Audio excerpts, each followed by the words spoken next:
순환매가 계속해서 이어지다 보니까 오히려 시장 이슈는 아주 다양한 측면에서 접근이 가능해지고 있습니다. 오늘은 어떤 이슈 속에서 종목을 찾아보게 될까요? 제가 래퍼라 부르는 분이죠. IBK 투자증권 박근영 차장 나오셨습니다. 안녕하세요. 네, 안녕하십니까? 네, 빠르고 정확한 설명 우리 박 래퍼 오늘은 어떤 이슈 얘기해 주실지 볼까요? 네, 오늘 장 트렌드는 철강 관련주로 준비를 하셨네요. 요즘 그 시장에서 이제 소위 말하는 이제 중후장대 업종이라고 하는 네. 철강, 화학, 조선 해운, 또 건설 이쪽으로 이제 관심이 굉장히 많은데 그래서 오늘 이 철강 관련주들도 우리 시청자분들이 굉장히 이렇게 이렇게 관심 있게 보시는 주제가 아닐까 싶습니다. 네, 그러면 일단 이 이슈 관련해 가지고 좀 전반적으로 들어보겠습니다. 네. 어떻게 보면 될까요? 네. 전체적으로 지금 네. 철강에 대한 트렌드는 비단 철강만 그런 건 아닙니다. 왜냐하면 소재 산업재 전체적으로 지금 좋아지는 분위기거든요. 네. 소위 말하면 이제 소재 업종이라 하면 철강이나 화학 같은 것들 말씀드릴 수 있고, 그다음에 산업재라고 하면 이제 조선이라든지 그렇죠. 해운 이런 쪽도 있습니다. 자동차도 있긴 하지만 자동차가 다소 좀 오래 약간 부침이 있긴 하지만 저는 개인적으로 자동차는 지금 좀 모아가야 된다 생각을 하지만 아무튼 조선 업종들도 이제 추세적인 구조적인 변화가 올해부터 해서 2030년도까지 이루어지는 구조이기 때문에 그러합니다. 그건 차치를 하고요. 철강 업종만 말씀드리면 결국 이제 4월 28일 어제 같은 경우에 중국 그 재정부에서 어떤 크다란 어떤 뉴스를 하나 냈습니다. 수출 환급세율 인하를 발표했는데요. 열연과 냉연, 철근, 선재, 도금, 강판 등 146개 품목에 대해서 수출 환급세율 13%를 완전 폐지를 하기로 이야기한 건데요. 결국 이제 수출 환급은 수출 시의 증치세, 그러니까 부가가치세 관련된 부분을 환급해주는 제도인데 이를 폐지했다는 것은 중국 업체들의 그 가격 경쟁력이 약화된다는 것을 의미를 합니다. 또 네. 내수업체의 가격 경쟁력 상승으로 연결되기 때문에 철강 가격의 상승을 결국은 이끌어낼 수밖에 없는 상황이고요. 이번 조치는 이제 철강 수입 비용을 줄여서 수입을 늘리기 위한 것으로 풀이될 수 있고 철강 수출에 보유했던 세금 혜택, 즉 정치세 환급 13%를 없애면서 철강세 수출을 이제 없애고 줄이고 내수의 공급을 확대하기 위한 어떤 조치로 볼 수 있습니다. 따라서 이제 그 2020년 전체 10억 6,500만 톤 정도의 조간 생산량이 이제 중국 내에서 이루어졌는데 이러한 부분들을 이제 감축하면서 결국 이제 에너지 소비라든지 탄소 배출과 관련된 부분들을 줄이는 것이 전략적으로 이야기되는 부분이고 궁극적으로 철강 산업의 업그레이드를 촉구하는 전략이라 볼 수 있겠습니다. 정치세 환급 해지로 중국 철강제 수출량이 줄고 수출 가격이 올라서 결국은 국제 철강 가격은 계속적으로 올라가는 구조로 갈 수밖에 없는 시스템적으로 변했다 볼 수 있는 상황이고요. 이제 지금 중국 정부가 수출 숙소라든지 수입 장려에 대한 철강 관련된 전략을 펼치는 데에는 사실은 이제 두 마리 토끼가 있습니다. 결국은 구조적 배경이 두 가지는 결국 첫 번째로는 탄소 배출과 관련된 네. 저감에 대한 정책적인 전략이고요. 두 번째로는 중국과 호주 간의 외교 정치 간의 마찰로 인해서 원재료인 철강석이라든지 그다음에 유연탄 관련된 부분에 수급 차질이 있기 때문입니다. 이러한 배경의 변화가 없다면 단기적으로나 중장기적으로도 아마 감산 관련된 현상이 지속될 가능성이 높기 때문에 철강 가격의 강세가 이루어질 수 있고요. 아시다시피 올해 이제 백신이나 치료제가 이제 본격화되면서 지금 하반기에 수요가 굉장히 많이 이제 올라오고 있고 또한 글로벌 지금 인프라 관련된 정책 투자가 계속적으로 이루어지고 있어서 그와 관련된 이 철강 수요는 계속적으로 나오고 있기 때문에 그러합니다. 전체적으로 지금 시진핑 주석의 탄소 중립 선언은 굉장히 저는 철강 업종의 굉장히 중요한 포인트라 생각을 하고 있는데요. 실질적으로 중국의 탄소 배출의 18%를 차지하는 게 철강 산업입니다. 결국 탄소 배출을 가장 많이 하는 산업이 중국 내에서 철강 산업을 볼 수 있겠고요. 신규 공장 허가도 굉장히 타이트합니다. 왜냐하면 한 개의 신규 공장을 열어주려면 기존의 이제 설비를 폐쇄를 1대1로 해야 되고요. 근데 이제 하나를 폐쇄하면 하나를 세우는데 여기에 이제 시간적인 갭이 있기 때문에 생산량도 줄 수밖에 없고 또 어떤 성에서는 좀 여러 가지 공기라든지 이런 것들이 굉장히 안 좋은 환경이 안 좋은 성에서는 1.5배를 폐쇄를 해야 한 개 정도를 내주는 설비를 내줍니다. 그래서 라이선스 관련된 부분도 굉장히 타이트하게 이야기되면서 결국은 생산량이 줄어들 수밖에 없는 상황이죠. 여기에 따라서 결국 중국 조간 생산이 상대적으로 올해는 한 2에서 3%까지도 줄 수도 있다고 보기 때문에 값싼 저가 중국산이 없어지면서 결국은 국내 가격에서 상당히 올라가는 모습들이 국내 고르사들의 수혜로 결국은 직결된다 볼 수 있겠습니다.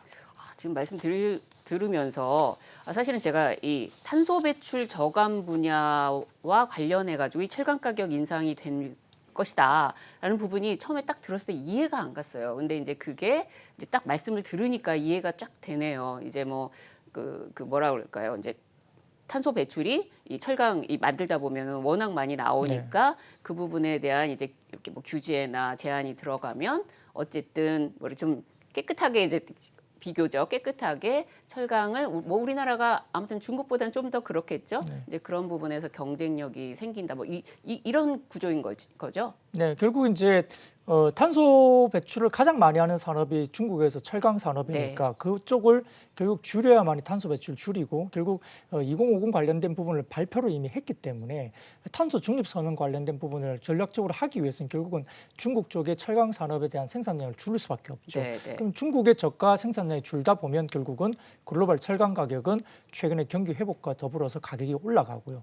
아시다시피 이제 최근에 포스코 같은 경우도 지난 4분기부터 매월 지금 가격을 굉장히 공격적으로 올리고 있고요. 근데 이게 4월에도 계속적으로 지금 공격적으로 올라가고 있는 부분이 있기 때문에 이게 단순히 이제 단기적인 어떤 뭐 산업재 그리고 소재주들의 뭐 경기 민감주들의 뭐 순환매로 주가가 올라가는 것이 아니고요. 체계적인 시스템적인 어떤 변화 때문에 올라간다는 점에서 최근에 조선업종을 제가 말씀드린 부분도 그 비슷한 국면입니다. 그래서 그런 부분들을 따져보면서 굉장히 무거운 철강주가 이렇게 가나 뭐 그렇지는 않습니다. 그러나 전체적으로 좀 더 지켜볼 필요는 충분히 있는 업종이라 볼 수 있겠습니다. 그럼 이제 뭐 장기적으로 보자면 우리나라도 사실은 탄소 배출 관련해 가지고 좀 어쨌든 줄이는 방향에서 가야 되잖아요. 그럼 우리나라 철강 업계도 어느 시점에서 좀 그런 부분에 좀 부담이 생길 수 있다고 봐야 되나요?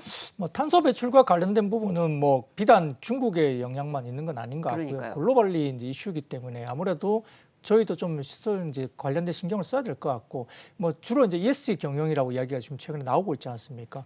통신사까지도 지금 SK텔레콤도 ESG 경영을 하겠다 그런 상황이고요.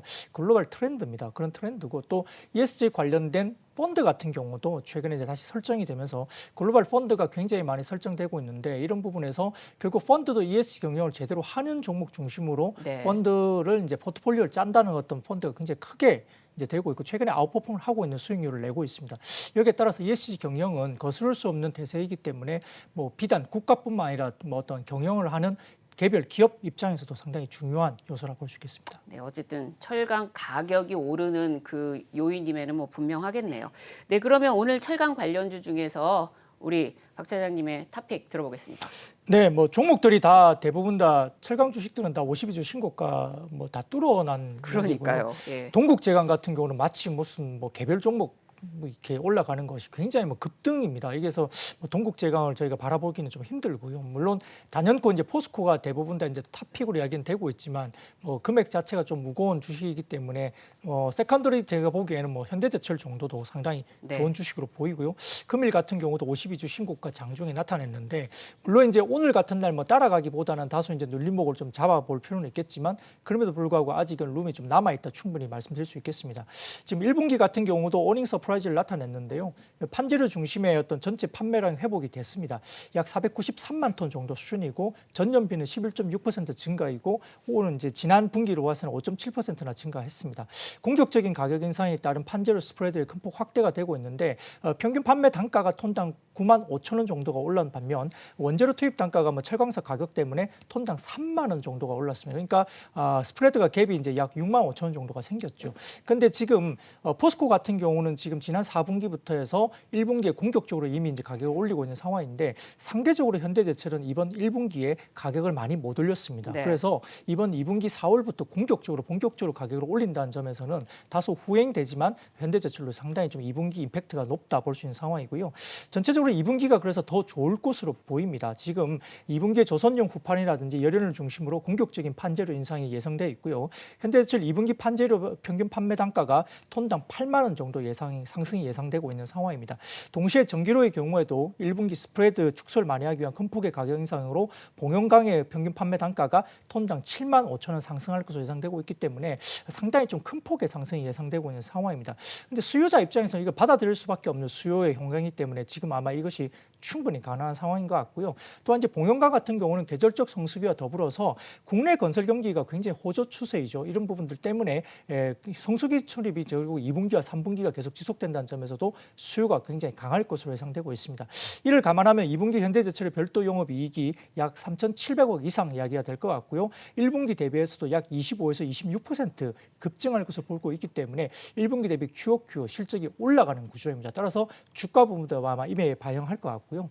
근데 1분기 서프라이즈에 이어서 2분기에도 상당히 좋아지는 구조인데다가 그리고 하반기 정도 되면 아마 그러니까 현대차 그룹사 관련된 부분도 결국은 자동차 강판 가격 인상 여부가 아마 이야기될 가능성이 높다고 좀 전쳐지고 있기 때문에 네. 당장은 지금 수요가 이제 자동차가 약간 그렇긴 하지만 하반기에는 아마 이 연소가 굉장히 폭발할 가능성이 있습니다. 지금 아마 반도체 관련된 이슈 때문에 다소 이제 출고를 못 하고 있는 부분들이 소폭이 있지만 이것이 지금 중고 시장은 굉장히 활발하게 된다는 지표가 나오고 있기 때문에 하반기 이온 수요는 굉장히 임팩트 있게 폭발할 가능성이 높습니다. 여기에 따라서 자동차 강판 가격 인상 여부가 하반기 정도에는 이슈가 될 수 있기 때문에 추가적인 상승 모멘텀도 있다는 점에서도 우리가 긍정적으로 바라볼 필요가 있겠습니다.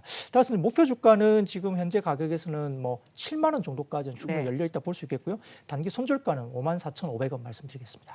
뭐 탑픽으로 뽑아주시기는 했으나 이제 그 투자자별로 본인 이제 뭐 이렇게 투자할 수 있는 어떤 금액이라든가 뭐 포션에 따라서 철강업종 전체적으로 좀 좋게 보는 가운데 뭐 좀 뭐라 그럴까요? 뭐 포스코를 갈 수도 있고 뭐 현대제철을 가볼 수도 있고 뭐 이렇게 좀 뭐 포트폴리오를 가져가 볼 수도 있겠네요. 네, 뭐 사실 이제 고르사 입장에서 가장 수혜가 되기 때문에 포스코나 사실은 현대제철이 탑픽으로 이야기되지만 네. 뭐 금일 같은 경우에는 뭐 현대 BNG 스틸이라든지 네. 뭐 여러 가지 관련된 중소형주들의 급등세는 사실 나타나고 있는 국면이거든요. 현대 BNG 스틸 같은 경우는 스테인리스 관련된 이슈인데 상당히 좋은 회사입니다. 뭐 그런 종목들도 결국 볼 수 있는 국면이기 때문에 아무래도 지금 현재 시장은 수급이 약간 좀 주춤한 상태에서 대형주보다는 중소형주의 매기가 좀 있는 상태이긴 하기 때문에 뭐 철강 가격이라든지 이런 부분들도 상당히 좋아서 중소형주의 변동성이 좀 더 클 수 있습니다. 네.